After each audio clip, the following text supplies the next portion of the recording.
தற்பொழுது அண்மை செய்தியை பார்த்து வருகிறோம். திருச்சி அருகே எரிந்த நிலையில் சடலம் ஒன்று கண்டெடுக்கப்பட்டுள்ளது. கோபிநாத் என்பவர் எரித்துக் கொல்லப்பட்ட சம்பவத்தில் தற்பொழுது புதிய திருப்பம் ஏற்பட்டுள்ளது.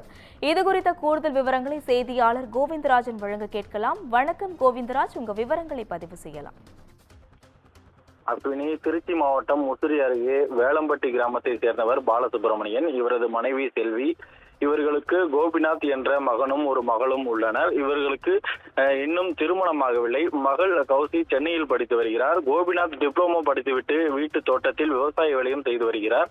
பாலசுப்ரமணியன் கடந்த 4 வருடங்களுக்கு முன்பு இறந்து விட்டதால் செல்வியும் கோபிநாத்தும் தோட்டத்தில் உள்ள குடிசை வீட்டில் தங்கி விவசாயம் பார்த்து வந்துள்ளனர். இந்நிலையில் மகன் கோபிநாத் வேளம்பட்டி கிராமத்தில் வயலில் உள்ள வீட்டின் முன்பு வாசலில் நேற்று இரவு படுத்து உறங்கியுள்ளார். இந்நிலையில் இன்று காலை எரிந்த நிலையில் இருந்த கோபிநாத்தை பார்த்த அவரது தாயார் செல்வி காவல் நிலையத்தில் புகார் அளித்தார். இந்த சம்பவம் தொடர்பாக Musiri police DSP Sureshkumar, Thathaiyangarpettai police inspector Anantha Padmanathan மற்றும் போலீசார் சம்பவ இடத்தில் நேரில் சென்று சடலத்தை கைப்பற்றி விசாரணையை மேற்கொண்டனர். இந்த விசாரணையின் போது இவர்களுக்கு சொந்தமான வீடு நாமக்கல் மாவட்டம் சேந்தமங்கலம் தாலுகா அம்பாயிபாளையம் கிராமத்தில் இருந்துள்ளது. இந்த வீட்டினை விற்பதற்காக முன்பணமாக சுமார் 9 லட்சம் ரூபாய் பணத்தை முன்தொகையாக கோபிநாத் வாங்கியதாக கூறப்படுகிறது. இது தொடர்பாக கோபிநாத்தின் தாயார் செல்வியை அழைத்து போலீசார் தீவிர விசாரணையை மேற்கொண்டனர். இந்த விசாரணையில் திடுக்கிடும் சில தகவல்கள் கிடைத்துள்ளது. இந்த தகவலில் முன்தொகையாக பெற்ற பணத்தை மது அருந்துவதற்காகவும் தேவையில்லாத செலவுகளை செய்வதற்காகவும் கோபிநாத் பயன்படுத்தியதாக தெரிகிறது.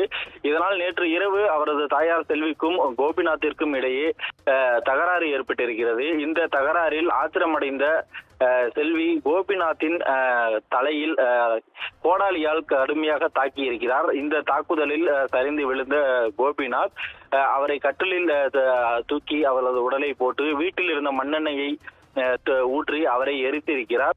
இந்த வாக்குமூலத்தை அவர் போலீசாரிடம் தற்போது தெரிவித்திருக்கிறார். இதன் காரணமாக செல்வியை கைது செய்த தாத்தையங்கார்பேட்டை போலீசார் தற்போது அவரை நீதிமன்ற காவலுக்கு உட்படுத்தி சிறையில் அடைக்கப்பட உள்ளனர். இப்பகுதியில் காலை இளைஞர் எரித்து கொலை செய்யப்பட்ட சம்பவத்தில் தனது சொந்த தாயே தனது மகனை பெட்ரோல் ஊற்றி எரித்த சம்பவமானது தற்போது இப்பகுதியில் பெரும் பரபரப்பை ஏற்படுத்தி இருக்கிறது. அஸ்வினி, கூடுதல் விவரங்களுக்கு நன்றி கோவிந்தராஜ்.